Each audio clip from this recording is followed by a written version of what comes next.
What's good, guys? Welcome to my podcast, Snacks Thoughts. I say again, welcome to my podcast, Snacks Thoughts. Also, welcome to my YouTube channel, Eric Broadus YouTube. I say again, welcome to my YouTube channel, Eric Broadus YouTube. Snacks123 on Rumble, guys. And my podcast on Spreaker as well. Anyway, guys, this is a topic that I wanted to touch on.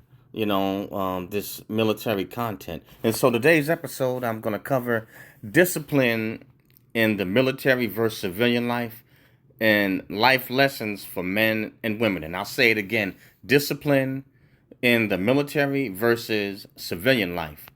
Lessons for men and women. Now, discipline in the military, obviously, it's enforced.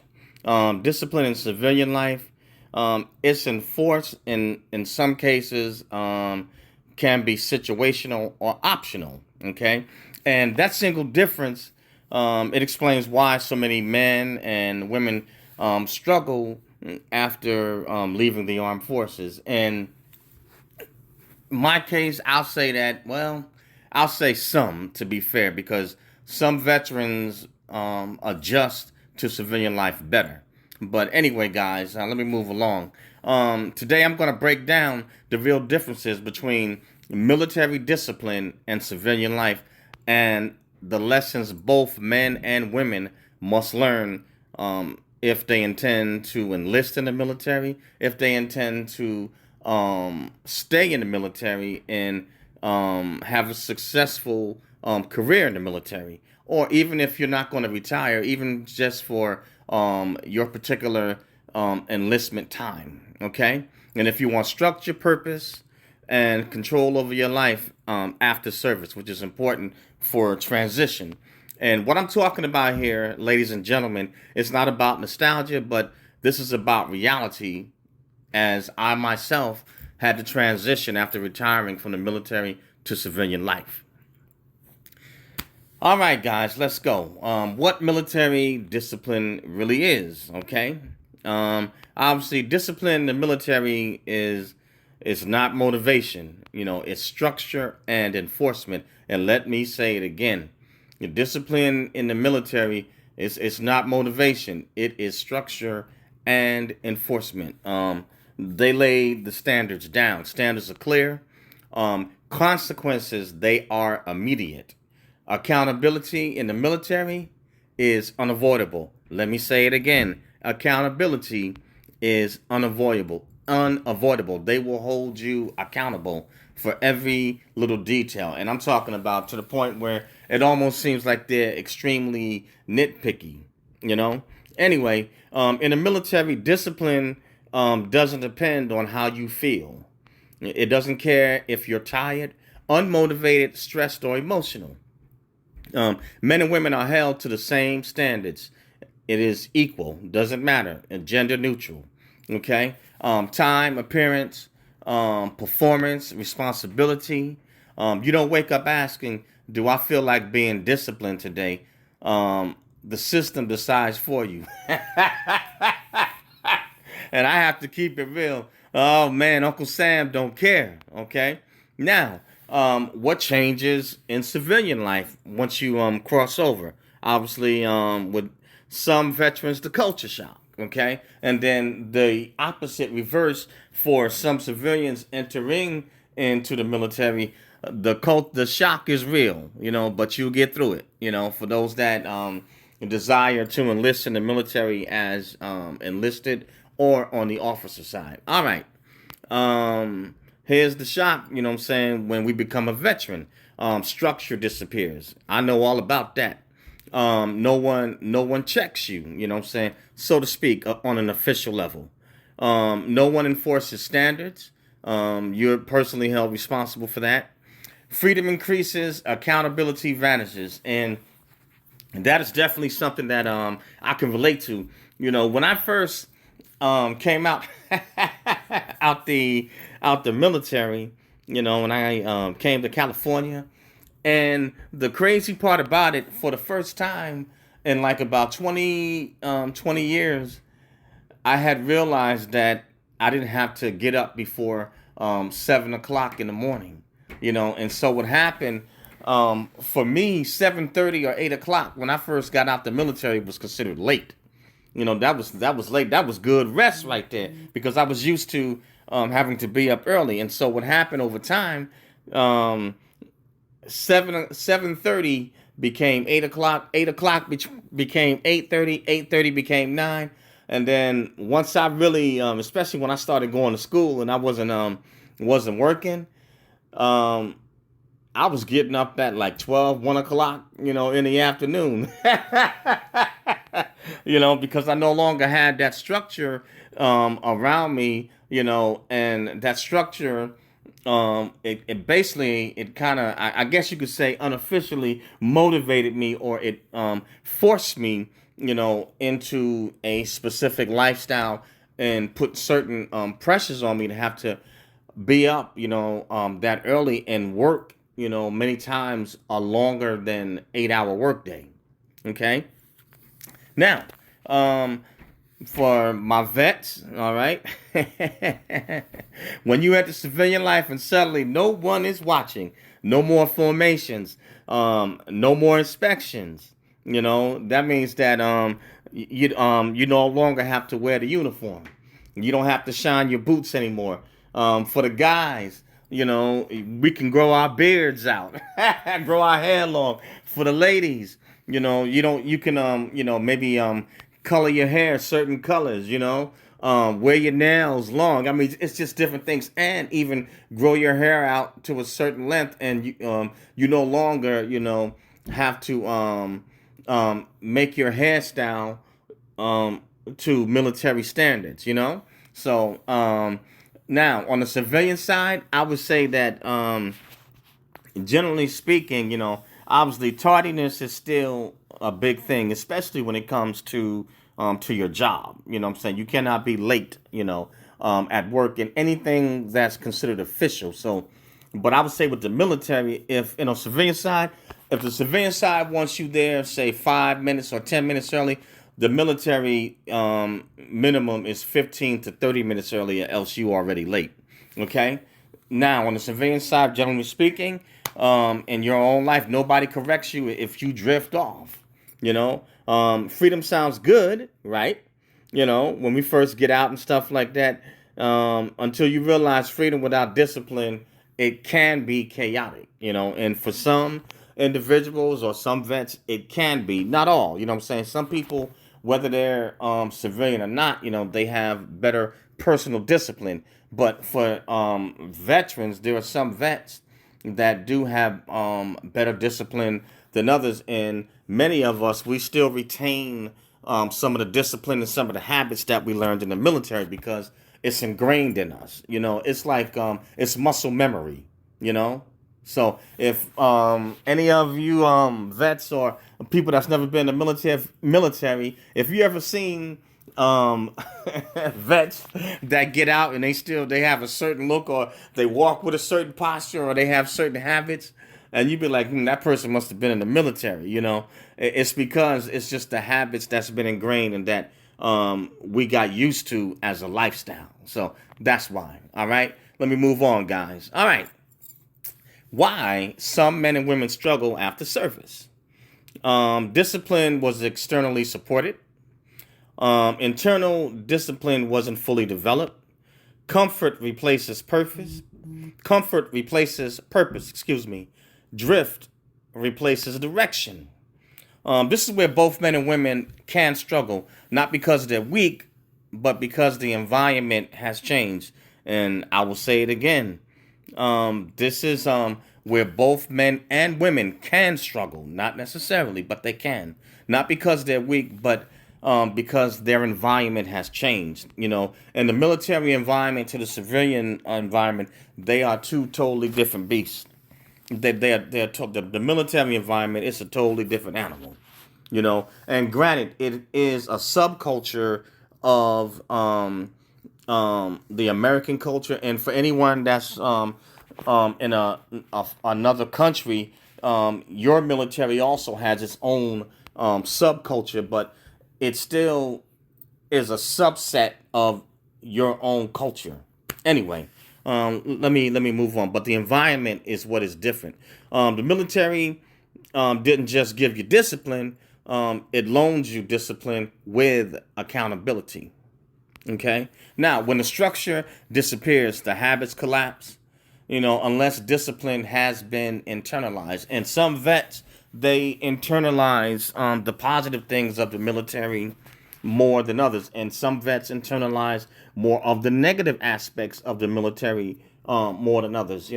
I give you one good example: post-traumatic stress disorder. Some veterans are affected differently. And if you want me to give you an example of some vets that may have done some nefarious activity, I'll give you a good example. If any of you guys remember Timothy McVeigh, and I forgot the other guy, when in, I hope YouTube don't get upset on this one, but when they did that bombing in Oklahoma City of that building, those Timothy McVeigh, and it was the other guy, you know what I'm saying? But they used explosives, and they carried out a terrorist attack on American people. You see what I'm saying? And so it is important for veterans transitioning into civilian life before you leave the military, and even if after, to make sure you get debriefed. What do they call it? Is it a psychological evaluation? I forgot what they call it when they take us through it. But the transition assistance program is definitely all vets, we have to go through that. But when you go to see your doctors, and even after you follow on to the doctors with the VA, make sure you get debriefed or get counseling if you need it. Because some of us, we've served in different environments, and the military has different stressors, and it also has a much higher ops tempo than the civilian side. So just something to think about, guys. But when the structure disappears, the habits collapse unless discipline has been internalized. Okay, and that's on the positive note. Okay. Now, the danger of comfort, of getting too comfortable. Okay, comfort is the enemy of discipline, and that's 100 right there. It is. Civilian life rewards ease, no penalties for slipping. Standards slowly erode. Civilian life, it does reward comfort. Sleep in. Notice I mentioned that, guys. Relax. Delay. Excuse. But discipline requires resistance, and no one enforces resistance anymore.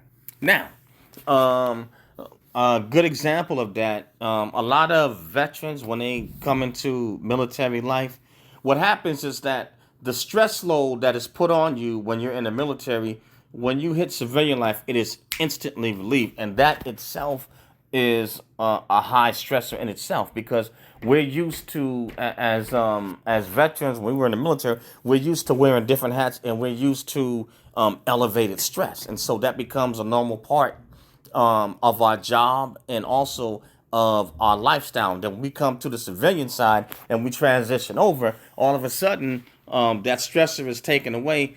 That is enough, for some vets. It literally, the culture shock is too much, and it can cause anxiety, panic attacks, and some vets that's been in for a lot of years, it can cause heart attacks.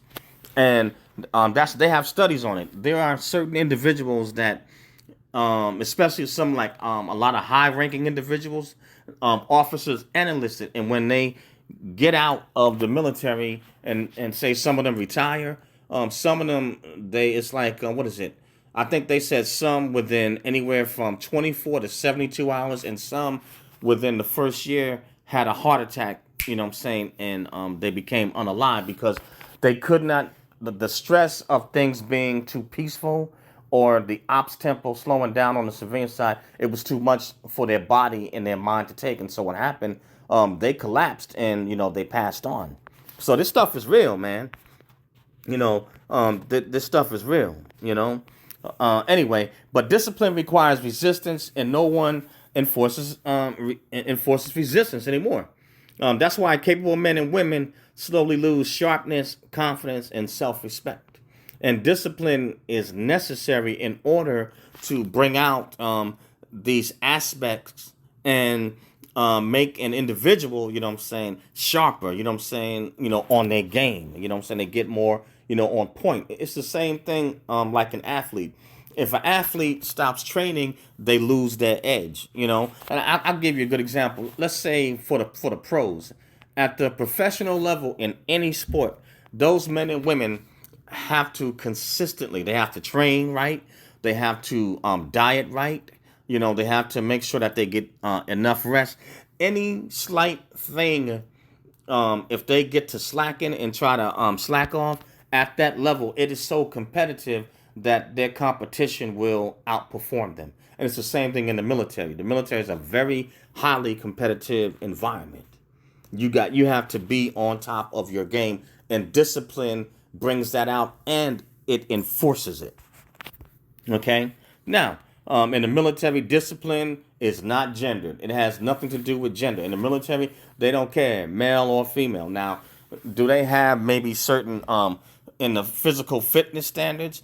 They do have certain standards. They may lower the standards somewhat in certain exercise disciplines for women, because women don't have the same amount of upper body strength. But where in terms of surprisingly, women do better on sit-ups than the guys do. On sit-ups, women do better, and it's because they have less upper body mass, to carry, whereas men have more upper body mass. So as a result, they got more weight and muscle mass to work with on a sit-up than a female does. So they can kind of get through the sit-ups, they tend to perform a little bit better, maybe a little, generally speaking, as a group, not individuals, but as a group. Now, if it's man versus woman, of course, generally a guy that's really in top shape can outperform a woman in sit-ups. But generally speaking, the ladies tend to fare better on the sit-ups and anything that involves the flexibility portion, where men perform better where strength, and power is needed, because we have more muscle fibers and more muscle mass, and we're obviously genetically and biologically stronger. Anyway, let me move on. All right, discipline is human, not masculine, not feminine.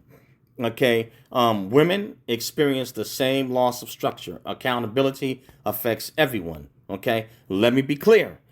Discipline is not masculine or feminine. It is human. In the military, that's how it works. It's gender neutral. We are all considered equal. Women who served experience the same loss of structure, the same mental drift, the same adjustment challenges. And if they served in combat environments, they experience post-traumatic stress disorder as well. The difference isn't gender. It's whether discipline becomes internal, or if it goes away with the uniform. Okay. Now, how do we build discipline as a veteran and as a civilian? Okay. And for those of you, if you don't even, civilians that have never been in the military and don't intend to go into the military, hey, you can apply this stuff to your life to help, bring out the best in yourself and make you better. Okay. How do we build discipline as a civilian? All right. Create, an artificial structure or environment, set non-negotiables, self-imposed standards. Discipline must be chosen daily. It is a choice on the civilian side. In civilian life, discipline has to be self-imposed. You must replace enforcement with standards, replace orders with commitments, replace accountability with integrity. No one is coming to save you. And let me say it again for the people in the back. No one is coming to save you. It is up to you. And that's not a curse. It's the test. Okay? And let's see here. Let's see. Discipline equals freedom. It's a cost and a sacrifice, but eventually it does equate to freedom. Okay? Structure creates confidence. Purpose requires resistance. Okay? The military enforces discipline. Civilian life reveals whether you own it. Discipline isn't punishment. It's freedom. And the men and women who master it in civilian life don't drift. They lead. And lastly, guys, if this resonated with you, share it with someone who served, man or woman, that needs this reminder. Discipline is the difference. And I'll say it again. Discipline is the difference. And I want to thank you guys for listening to this episode on my podcast, Snacks Thoughts, and Spreaker. And you can find my podcast, Snacks Thoughts. You can find it on Spotify, Spreaker, iTunes, Radio PBM, SoundCloud, Apple Podcasts, Google Podcasts, iHeartRadio, and a host of other social media outlets. Also, I have my YouTube channel, Eric Broadus YouTube, EricBroadus YouTube, or ericbroadusyoutube.com. So please go over to my YouTube channel, smash the bell to become a subscriber, hit the bell to turn on all notifications, hit the like or unlike button on Spreaker, Spotify, YouTube, to like or unlike the videos. Either way, on all of them, leave a comment. Love to dialogue with you, and I'd like to hear your thoughts on this. Also, I have my Snacks 123 on Rumble, SNAKZ 123 on Rumble, and so please join and follow me on Rumble as well. Hit the like or unlike button to like the videos. Leave a comment. Love to dialogue with you and hear your thoughts. And lastly, I have the 5 best weight loss solutions, guys. And I will leave the link in the description. And so next to God, the next best thing that you have is your health. You have one life to live and you get one body. Take care of it, guys. And it will take care of you. And so I thank you guys for listening. Please like, share, subscribe, and thank you for supporting. I appreciate it, guys. Every one of you. Join my podcast, Snacks Thoughts, Spotify, Spreaker, YouTube, and Snacks 123 on Rumble, guys. All right, guys? Peace out. Catch you on the next one later.